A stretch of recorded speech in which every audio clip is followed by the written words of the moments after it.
Hey everybody, welcome back to my channel. My name's Alec, and today we're going to talk about releasing the resistance. Now, this is something that I like to think about a lot while doing manifestation stuff and just living my life in general, is what weight am I carrying that I do not need to carry?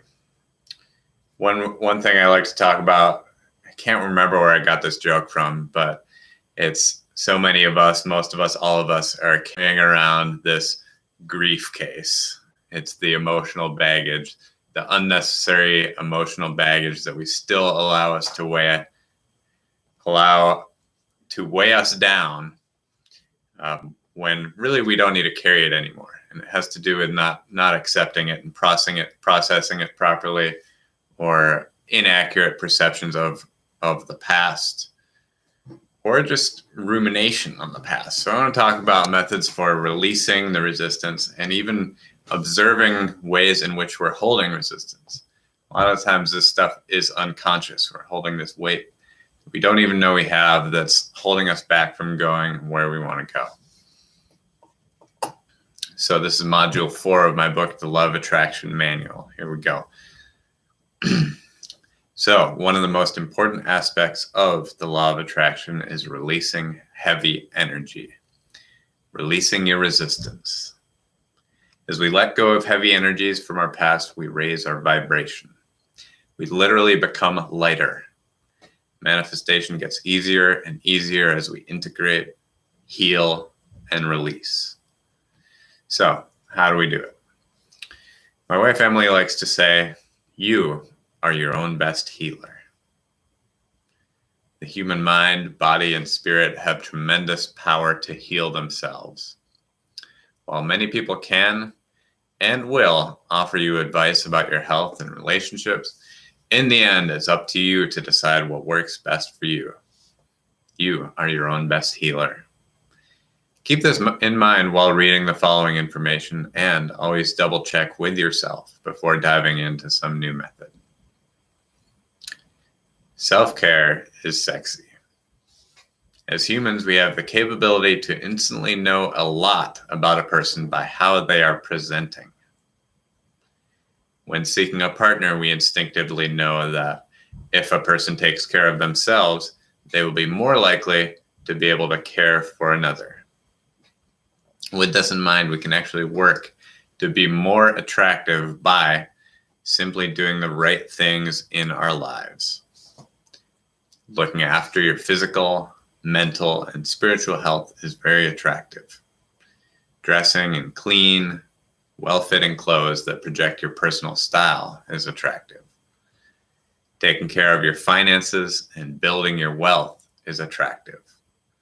Prioritizing healthy activities is attractive, and following your passion is very attractive. So I always say with this stuff, any of the stuff in this book, is I'm saying this as a constant reminder to myself. It's not that I have all this stuff worked out or perfected by any means, but rather that I'm striving towards these qualities. Even though I'm married and within a relationship, I still want to continue to be attractive to my partner, and also to attract different clients, business opportunities, new friendships. All this stuff is a reflection of the energy that you're projecting outwards. So,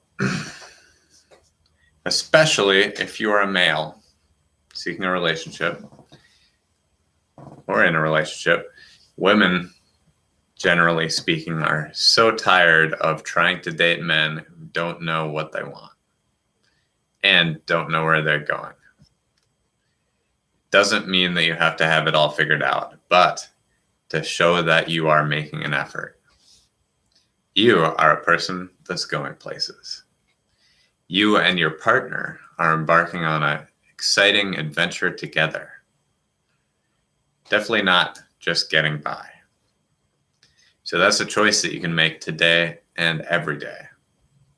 For more detail about this point, I recommend checking out Jason Capital's Higher Status. He presents a wide variety of information on working with status signals and, most importantly, your high status destiny. What this is basically is knowing and acting in a way every day that you are working towards something, your high status destiny. So that is basically your big picture vision for the future, the thing that you are creating with your daily actions. So embodying this on a day-to-day basis is an incredibly powerful tool to use in drawing those experiences closer to you and eventually living inside of that reality that you envision. Respect. Self-respect is sexy. As I said in the previous point, you can tell a lot about a person by how they're treating themselves. Love and respect yourself, and it will be much easier to extend those feelings toward other people and to receive love and respect from others. Pay attention. Pay attention to every influence that you are allowing into your reality and notice how they make you feel. If something or someone consistently makes you feel bad, then this is a spiritual signpost. It's important to realize that there's nuance here, though. We don't want to get stuck in the bliss junkie trap or the hedonic loop, always and only seeking pleasure while avoiding challenge and struggle at all costs. This can be just as toxic, and I know from personal experience. There needs to be a balance. The simple guidance here is to notice when we're feeling heavy energy. What am I doing? Who am I around, or where am I? Ask yourself, is this in alignment with my values? John Demartini, by the way, has a really great values determination questionnaire, which I'd recommend. I think if you just look up his name, John Demartini, you'll find it. I recommend doing that regularly. I did it a couple months ago, and I'm interested in doing it again because it's a really useful tool for bringing you back to your center. You're getting in alignment with your values. So, is this in alignment with my mission and or purpose? You know the answer. Intrinsically, easily, quickly, you know the answer to that question. So if you ask yourself that question, you'll immediately receive the information that you need. You are a genius, and you apply your wisdom. That's an affirmation that I got from Paul Bragg. I heard it on Omar Elatar's The Passionate Few podcast with, guess who? John Demartini. So I'd recommend checking out all of their awesome work, in particular, John Demartini. So in reference to one of the previous questions, is this in alignment with my mission and or purpose? Your purpose is why you do what you do, while your mission is how you do it. For instance, my purpose with this book is to help people create more loving relationships with themselves and those around them. My mission with this book is to distribute it widely in countries around the world, accompanied by compatible content. So if you're reading this or listening to this, thank you. You're helping me with my mission. And if you found this valuable and you'd like to further contribute to my purpose and mission, please share this book or this video with your loved ones, write a review, comment, or pass along the information. It helps me a lot. Thank you. So, what's your story? The story that you're telling yourself about yourself and about your love story will continue to shape your present circumstances until you truly embed a different sense of self within your subconscious. It will be helpful here to really consider this point. What is the story that I'm telling myself about love right now? Is it getting me the results that I want? When you're aware of these stories, you can then notice if you're allowing it to control your behavior. For instance, I used to have a story that said I was shy and I had a hard time talking to women. I became aware of this and I decided to change it. If you're a male and you're seeking a relationship with a woman, very often, but not always, it will be up to you to be proactive in some way in showing your interest with that female. Like I said, not always the case, but very often it is up to the male to do something, right? You have to let her know that you like her, that you're interested. And this can feel scary. This can feel very emotionally vulnerable. And it's that way, no matter whether you're male or female or whatever. So what I did, realizing that it was up to me if I wanted to proactively create a relationship, I decided to do something called anti-shyness training, which involved approaching random people and starting conversations. It was fun and exciting. And if you approach people in a friendly way, in an appropriate circumstance, most people respond positively. Of course, situational awareness is very important with this activity. It really helps to do it in a place where it's kind of it's already geared towards social interaction, and approach with no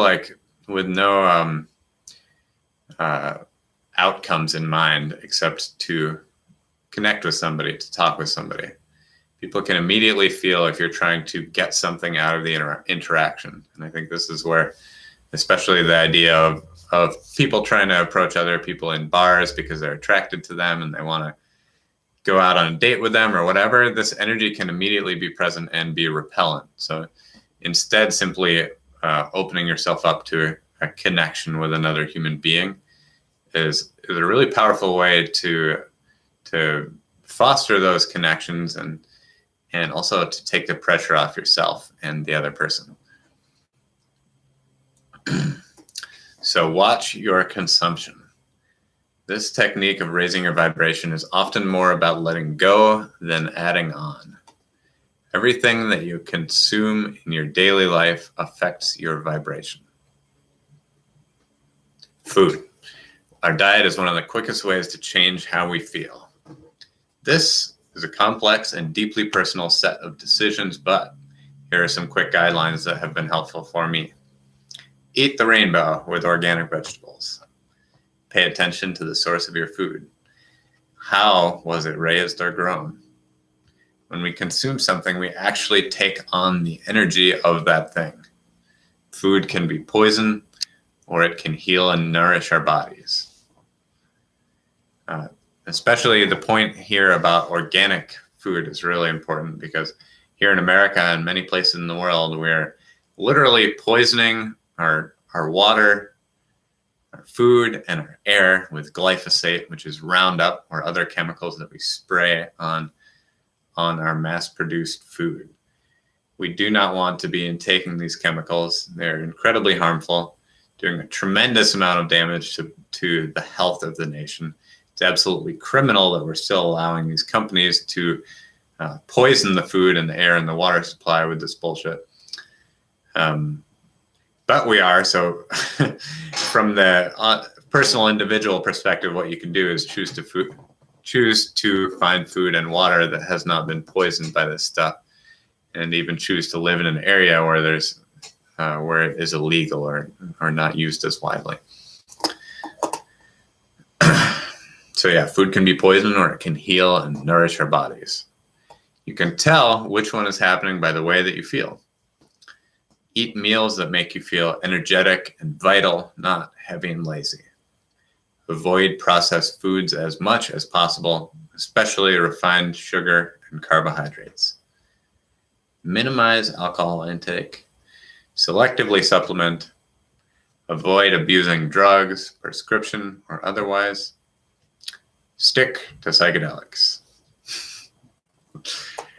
Kind of joking there. That's a very personal choice. It's much like skiing. It could be really good for your health, or you could die. Okay, so other things that we consume, especially in this day and age, content.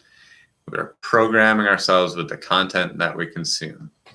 This includes books, TV, music, podcast, radio, basically everything that we're experiencing with our senses is affecting our vibration in some way. So choosing content that lifts you up, and authors and artists who are projecting a vibration that you resonate with. Personally, I do my best to avoid graphic violence, horror, or anything else that depicts a state that I don't want to experience myself. I know this can be very hard, especially because a lot of movies and TV shows that have some violence in them are good, interesting TV shows. It can be hard to avoid. It's really hard to avoid the constant advertising, that type of programming coming out. And for me, recently in the last year and a half or so, it's been kind of an addiction to the constant crazy political drama that is that is taking place in the world. It seems like I need to at least pay some sort of attention to it because it's affecting my personal life. So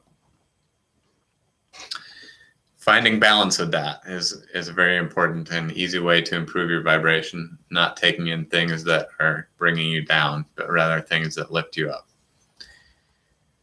Yeah, it's that simple. So especially with our sexual energy, porn is something to use with great caution, if at all. It can be extremely addicting, can give you unhealthy, unrealistic ideas of what sex is actually like. It can cause physiological and psychological issues with sex. Keeps us from connecting with a real partner because instead we are sending out our sexual energy towards random people. Sexual energy is transmutation, is a very powerful manifestation tool. Many great teachers have shared their knowledge about this subject, although it remains a little bit more secretive.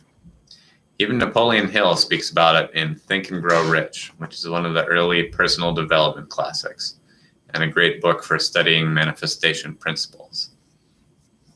If you are a male, I'd recommend checking out my friend Taylor Johnson. He teaches orgasmic mastery for men, which is a very potent manifestation tool indeed. He's doing great work in the realm of sexual health, which I think is something that I know is something that we're really not teaching our young people at all. They're getting all these weird, unrealistic, and unhealthy ideas about sex from the media, from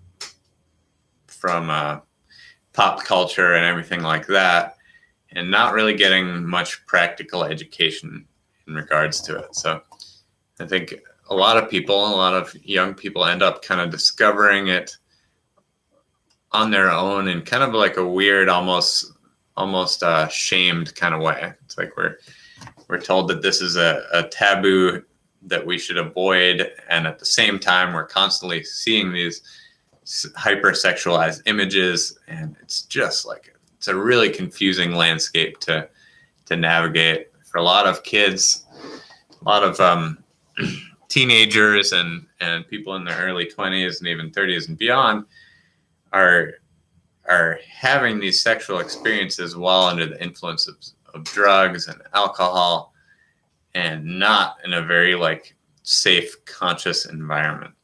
So anyways, I'd recommend checking out my friend Taylor if you're looking to boost your sexual health and see a much improved perspective, in my opinion. So sexual health is very important and often neglected aspect of relationships. Developing confidence and proficiency in this area will definitely help you to manifest your partnership and stay connected to your partner as the months and years go by. Sexual experiences, whether they be good or bad or in between, leave a powerful energetic imprint. If we don't consciously learn to work with this power, it can take control of us in a variety of ways. All right, memories. For many of us, traumas from our past are some of the most detrimental factors in our progression and evolution. We form our subconscious beliefs about the world and how it is within our first 7 years of life. Our relationship with our primary caregivers and anybody else in our immediate surroundings will shape our perceptions of love, play, safety, and learning.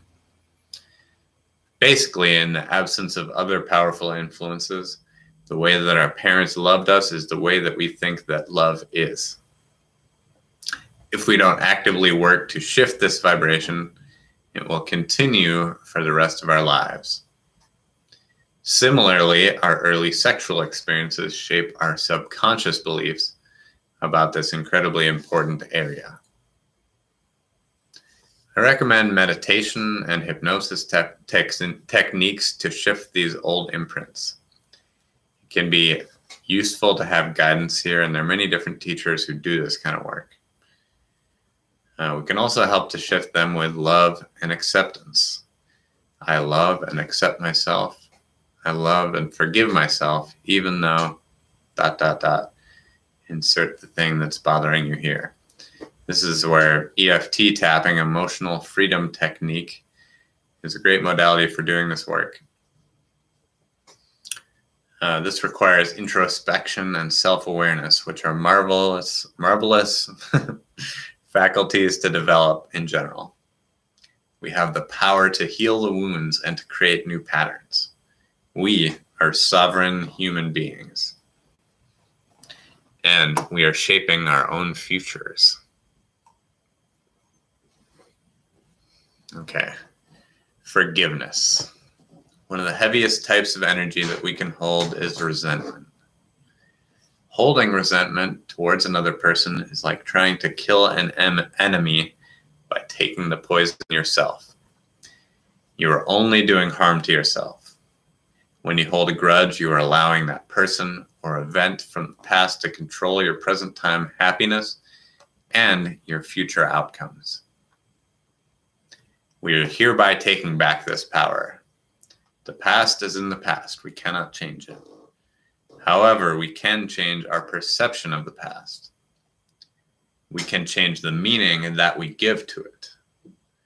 Notice, when you are holding resentment in your heart and begin the process of forgiveness. So first is noticing it.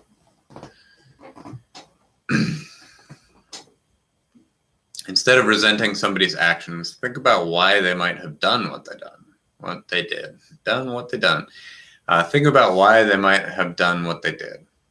Think about a time when you did something similar.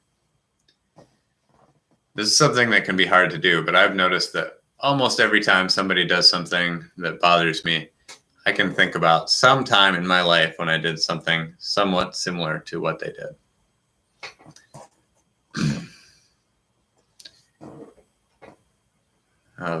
Look for the lesson in that traumatic event. Have compassion for them and have compassion for yourself.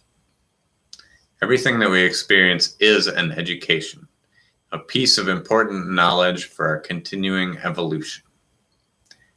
There's no perfection with this work, and I'd like to acknowledge once again that I have not mastered it by any means. I'm constantly reminding myself, forgiving myself, and loving myself. Thank you for joining me in this work. It's incredibly important, not just for ourselves, but for the healing and evolution of humanity.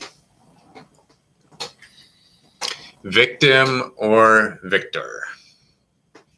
We will face challenges and struggles in our lives. In fact, we will face them over and over and over again. It is one of the things that we can rely on. My belief is that we have an intrinsic need to overcome obstacles. We have two choices: victim or victor. It's very important to understand here that this is not about the results that we get specifically. It is about the mindset that we are choosing in facing our struggles. One option is to believe that the world is simply throwing problems at you and that you are the victim of these attacks. Trust me, I know it can be very easy to get into the poor me mindset, especially when we experience loss or heartache. Unfortunately, when we adopt this mentality, we simply increase our suffering while attracting more of the same. The other option is to perceive all obstacles and challenges as opportunities for growth, strength, and learning. The challenge is the blessing. I am not suggesting that we try to bottle up our pain and heartache. Instead, I believe that accepting it and facing it with an open mind and an open heart is the way forward. Okay. Relationships. This is one of the most important aspects of releasing heavy energy, and it can be one of the hardest parts of doing this work. If you've been around in personal development circles, you'll have heard this 100 times. You are the average of the 5 or 10 people that you spend the most time with. This relates to income, fitness level, career success, relationship status, everything important. Our environment shapes our reality.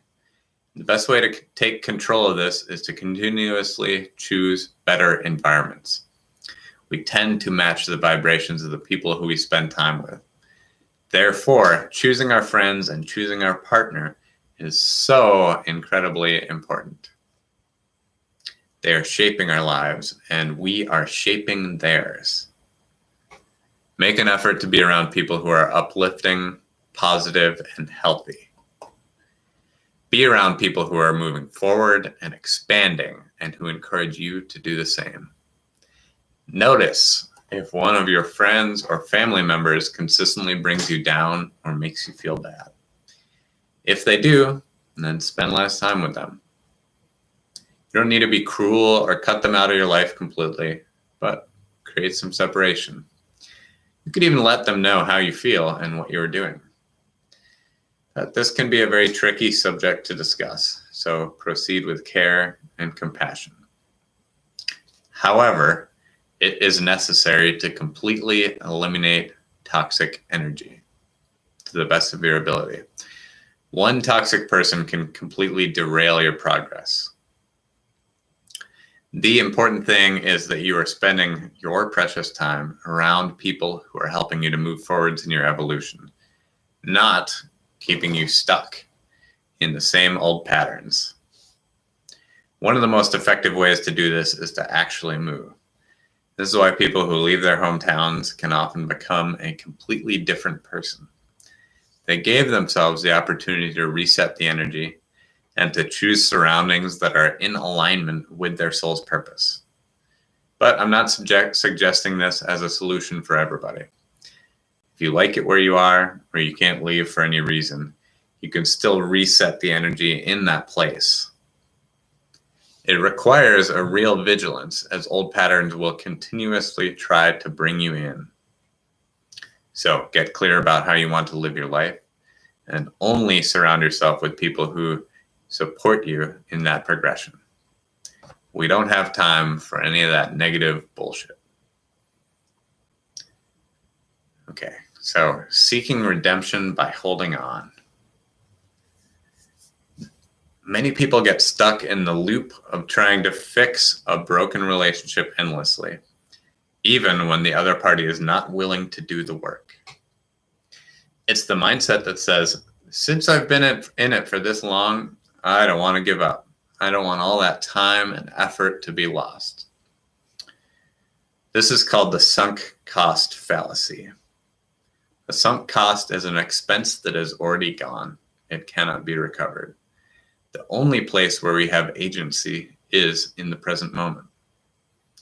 So within that framework, we have to discern whether or not the relationship is in alignment with our life goals and values.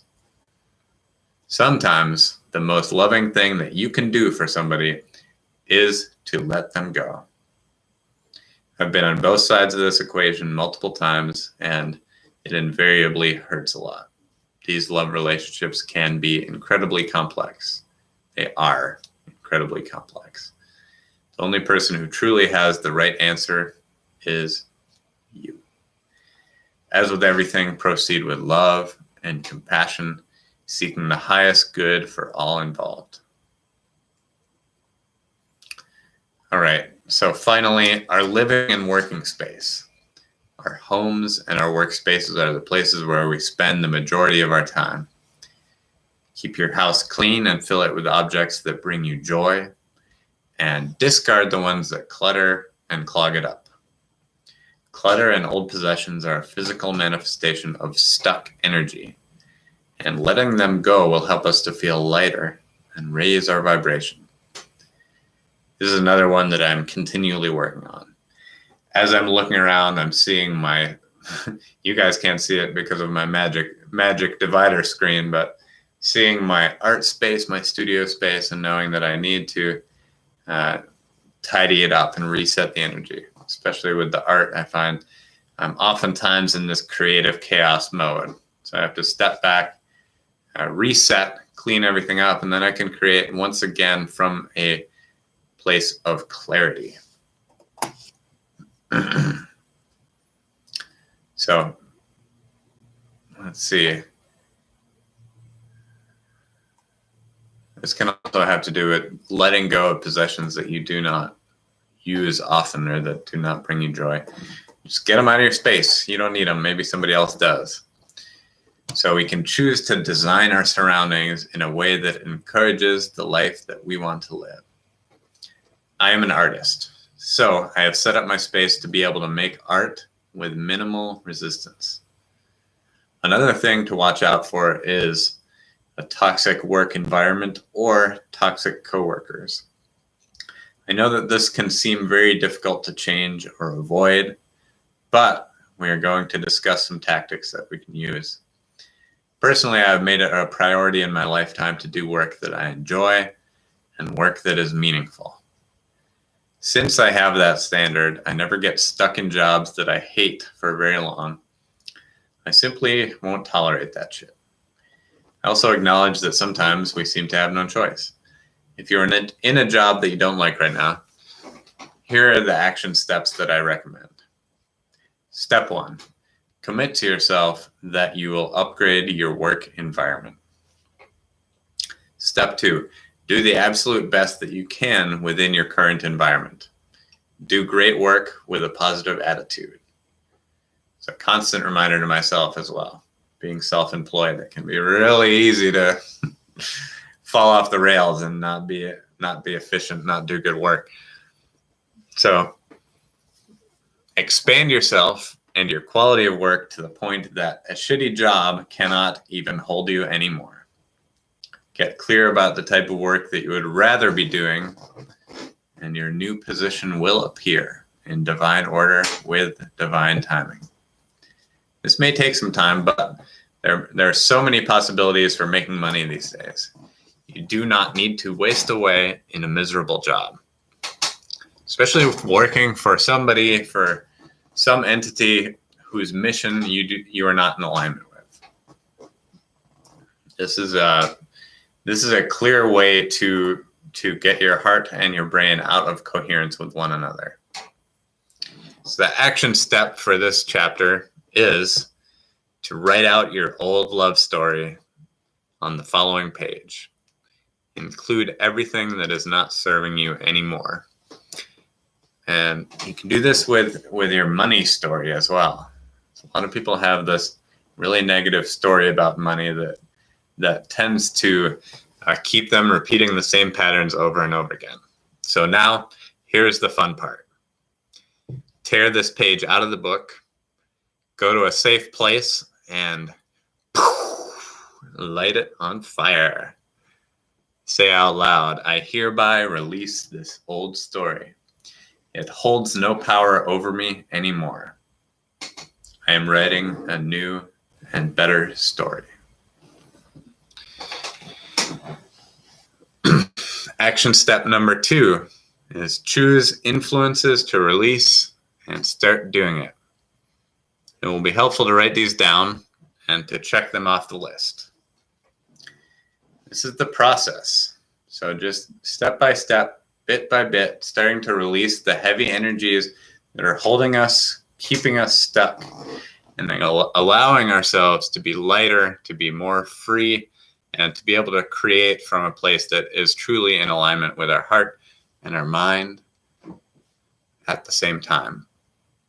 This is a place of magic and a place of incredible creative potency. And we can be there, we can get there in the present moment on any day of the week.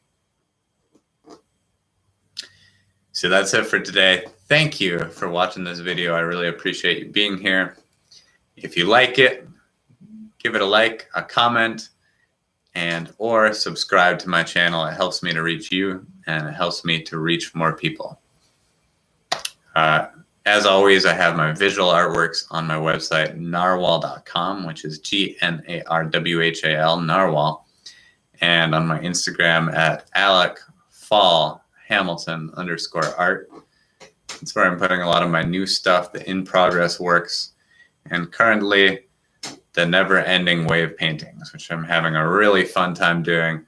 I'm about to do some bigger versions, some really large size canvases, so I'm stoked about that. But I also have a bunch of these small, medium sized canvases. So if you're looking for some original artwork that is